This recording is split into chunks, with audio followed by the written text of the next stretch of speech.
Hello everyone, it's Kristen. Welcome to another video about what I made for Craft Roulette. This is for episode 253 that aired on February 7th, 2025, in which the project parameter was card with 3 folds. I found this interesting fold. It's basically like a double Z fold from Gina K. She did a video on it on her YouTube channel.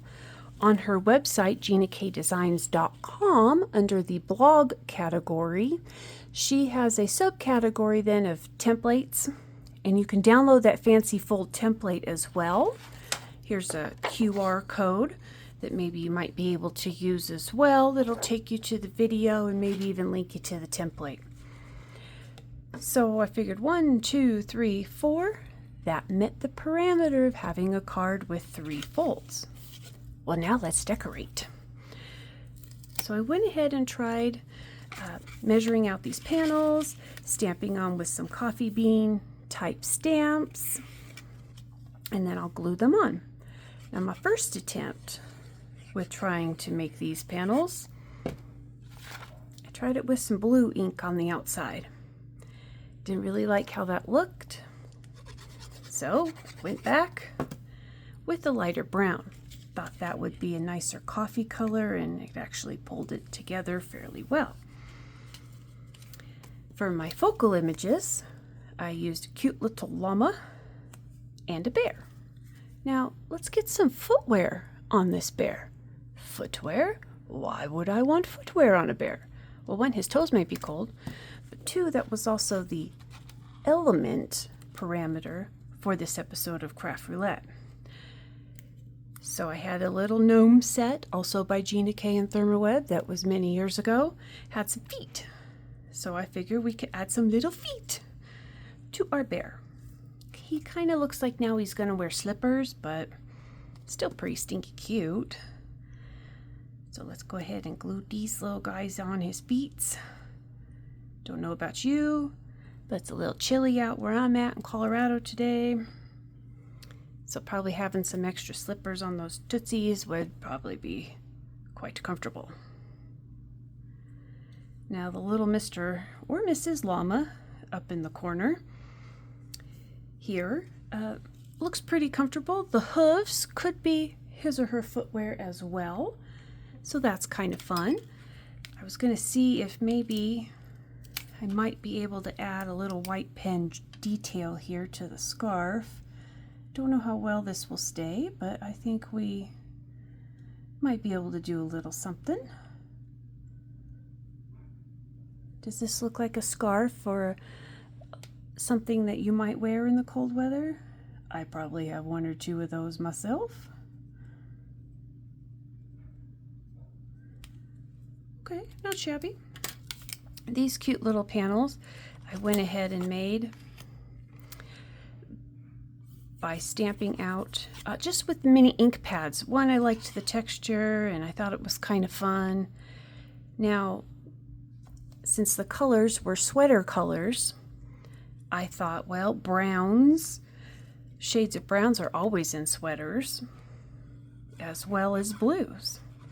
I mean, why not? Sweaters, I thought, was one of the more perfect colors that we could have, because it could really mean any color you choose to use. So I like that a lot. And the 4th parameter was Post-it. Yeah, Post-it note. Wasn't sure at first how I was going to do so, but I did see Mary use this technique, so I thought masking. I went ahead to cut out my little images out of Post-it notes, trying to get as much of the sticky as I could. Place that on, did my stamping around. Then once I took that off, I then stamped my image down. Hindsight, if I were to remake this, I would probably want to stamp it first, then die cut it out. But you live, you learn, and you know, it ended up being not too bad. With this card design, don't do what I just did. Let's figure out where the glue is going to go, because we don't want to glue our card shut. So I like about 1/8 of an inch border, so I know I need to do this panel of glued down. So let's go ahead and do that.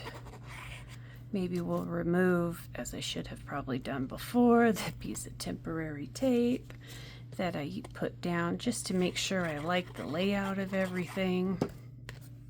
Mistakes happen. So I did pencil line originally about in here where I want. Didn't think I was going to need to erase it because I was going to go right to the edge. And I don't think you can see the pencil line in there. So it works out pretty well for me. Yep, like that.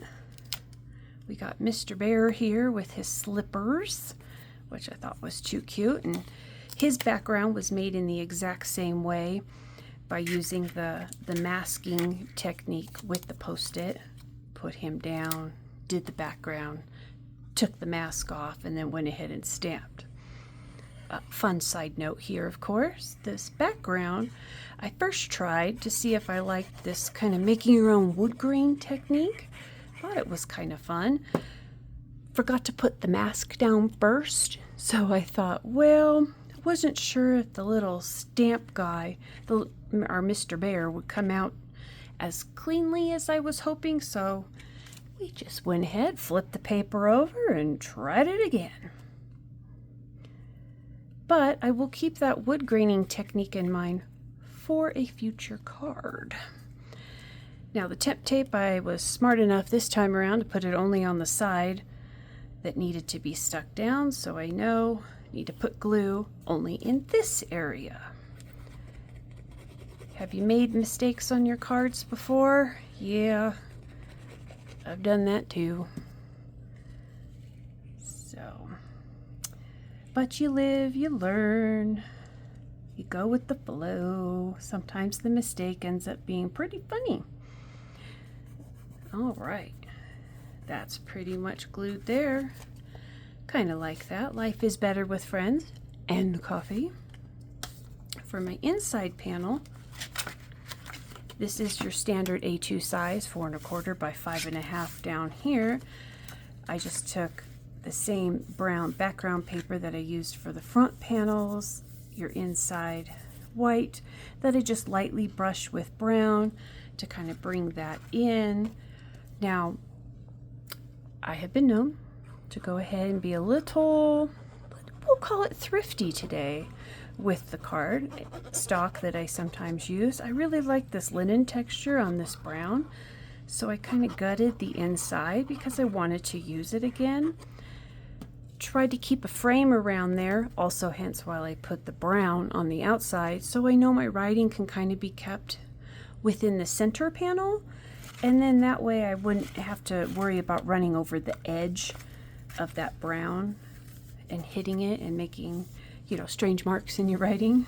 But okie dokie, I think that's about it. Again, card with 3 folds, sweater colors, footwear, and the lovely last parameter of Post-it notes, in which I used more of a masking technique with them. Plus, I got cute little masks to use for the future. If anybody is curious about the stamp set that I used, it's called Coffee Critters, also by Gina K. Cute little stamps with some matching dies. I was able to get a super great discount at my local scrapbook store back when they were having a Trash and Treasure sale. Woohoo! All right, thanks again for stopping by, watching this video, seeing how this card came together, and I hope to see you again on Craft Roulette. Bye!